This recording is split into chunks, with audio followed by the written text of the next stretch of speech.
One of my favourite times in the history of technology is the race to develop the Kodak film range and the BTS studio television cameras in the 1980s.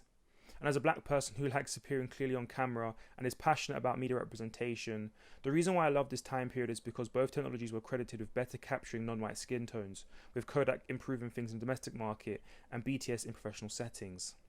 So when I first learned of facial recognition technologies, I was optimistic, believing that the work done to close a racially biased loophole in media technology was kept close today, giving credit to the argument that the society we currently live in is fairer than it has ever been. So whilst I may have initially been excited for this new technology, I failed to understand what facial recognition was.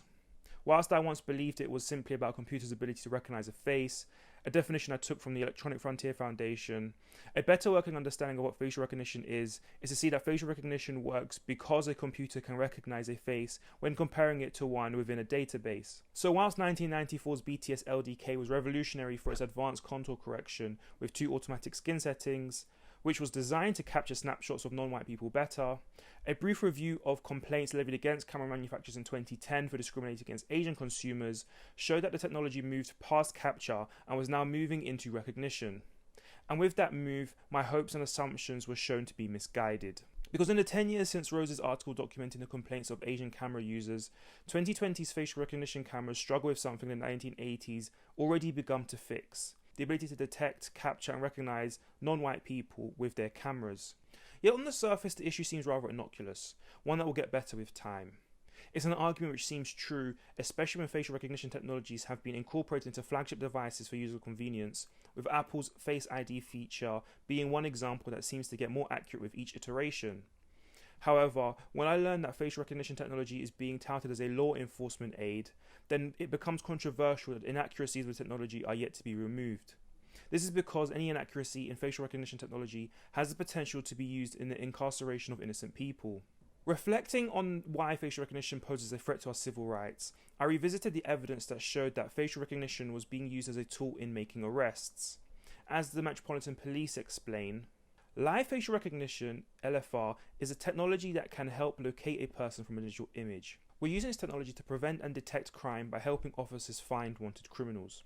This perspective argues facial recognition as a public good, one which the Metropolitan Police argues is an aid in the prevention and detection of crime. This, coupled with Home Office data that cites the number of prosecutions as around 8%, makes the case that facial recognition is a necessary tool in helping the police become more effective. Yet in an interview with Ashvin Ratsani, prominent anti-police brutality filmmaker Ken Fero identifies a major weakness in facial recognition being utilised. Arguing that it has become a tool for state-sanctioned violence, Fero showcases a young boy being falsely arrested due to facial recognition technology on his way to school. In this example, Fero illustrates the inaccuracy of the technology, the unfairness in its implementation, and the traumatic outcomes its failures cause to innocent people. It's not an issue that is localised to UK law enforcement either. As Democracy Now! Point out, the issues of inaccuracy and unfair implementation have been found in the US also. This implies that issues found in 2010 relating to the inaccurate facial capture of minority ethnic people is still present in the technologies a decade later. Furthermore, this issue is ingrained, making facial recognition software unsuitable in something as sensitive and accuracy dependent as law enforcement. Thankfully, however, some cities in the United States such as Portland, San Francisco, Oakland and Boston have reviewed their stance on the technology, banning government bodies from using facial recognition technologies because of its inaccuracies. This raises a question as to how multiple agencies fail to get the technology right. As Berkman Klein Center affiliate Gretchen Green explains, how the technology is constructed has issues, both at the government and corporate level. Yet it could be argued that one is a lesser of two evils. Green highlights that a shortcoming of government systems is that it uses an existing database of images made up of photographs people submit for government identification. Therefore, not only is a government database directly reflective of their local or national demographics, but it only includes those who require government identification and have the funds to pay for it. As such, not everyone is included in the databases, which the industry refers to as training sets. Additionally, the Centre for Strategic and International Studies cite a number of other variables that explain the inaccuracy of government-built software. Quote, "This degree of accuracy is only possible in ideal conditions where there is consistency in lighting and positioning and where the facial features of the subjects are clear and unobscured. It's perhaps unsurprising then that the conditions needed for a government facial recognition system to be effective are limited to the conditions required when taking a photo eligible for official documentation. This is potentially why corporate configurations of facial recognition were expected to be far more successful successful. Using social media platforms which people volunteer to use, corporatized facial recognition software take a wide percentage of people and their content to develop a more dynamic piece of facial recognition software. In this, different angles, lighting, backdrops, disguise, poses, and people are all calibrated within the machine. As such, the final product is one that is argued to be better prepared for real-world situations. However, because non-white people are still underrepresented in the databases that create facial recognition software, the accuracies that are explained in government iterations reappear in corporate attempts also, albeit without the same excuses to justify why. As such, the question remains why companies aren't improving their software, even though they have the necessary data points to improve their products. One argument which could be used to explain this disparity is one that comes from Sophia Umoja Noble, an assistant professor at USC Annenberg and researcher of racist and sexist algorithmic bias. In their book, Algorithms of Oppression, Noble argues that search engine algorithms are racist, just like the society they reflect and the tech companies which make them. It's a claim that is corroborated by fellow scholars like Ruha Benjamin, who outlines that racial bias and discrimination are issues plaguing Silicon Valley. It's an issue so pervasive that racism has shaped the products of Silicon Valley, going on to explain that the inaccuracies around modern facial recognition aren't the ones exclusively tied to the development of the technology, it's tied to who the creators value too. Both Noble and Benjamin allude to the simple change which could fix this issue, namely changing the hiring process so more non-white candidates are scouted and considered when recruiting for new roles.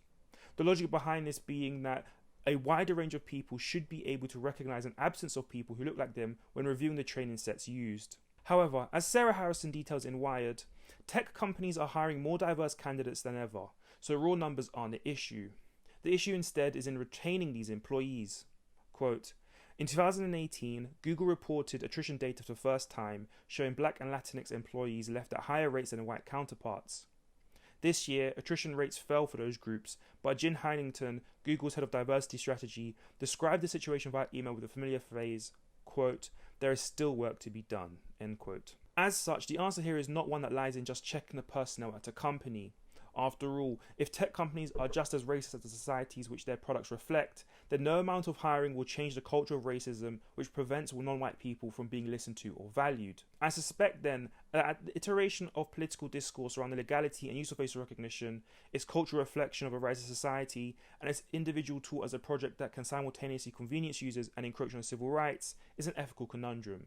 Because even though we as a society may see facial recognition as a common good, its position as a complementary aid to law enforcement or time-saving device to an iPhone user means it isn't necessary, it's simply convenient. Yet if it is a convenient time-saving measure, what price should we pay for that convenience? Currently, for BAME citizens, the cost of facial recognition varies from useless feature on a mobile phone to risking false imprisonment, unfair treatment at the hands of police, and if Pharaoh is to be believed, long-term trauma and a quick descent into fascism. It means then that the cost of facial recognition technology is more than an economic cost, but one which exchanges our human rights for temporary conveniences.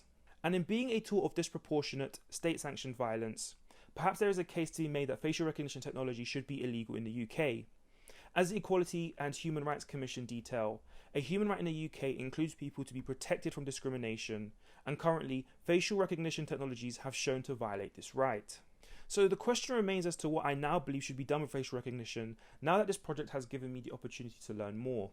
Well, considering a reason for such low conviction rates is ruled down to a lack of evidence, having a way which better validates criminal prosecutions is potentially a good thing, as it promises to remove dangerous people from communities and give victims something akin to justice. Yet, if police are spending time arresting the wrong people, the dilemma of building legitimate evidence is still present. Additionally, there are a number of additional factors which contribute to a successful conviction, so even if more reliable evidence was provided, it would not guarantee an improvement in the conviction rate. So in a political and legal sense, I would advocate for a ban of facial recognition technologies, at least temporarily. Yet on a social and cultural level, a different dilemma arises. Because if facial recognition reinforces racist notions within our society, then the issue isn't the technology itself. Instead, it lies with the people who make, adapt, test, and challenge it. Creating environments which facilitate a better environment in which this technology can be developed is key to solving the problems of inaccuracy and underrepresentation. However, a use for the technology is also key. If corporate products are being sold to law enforcement who have already advocated should ban the technology,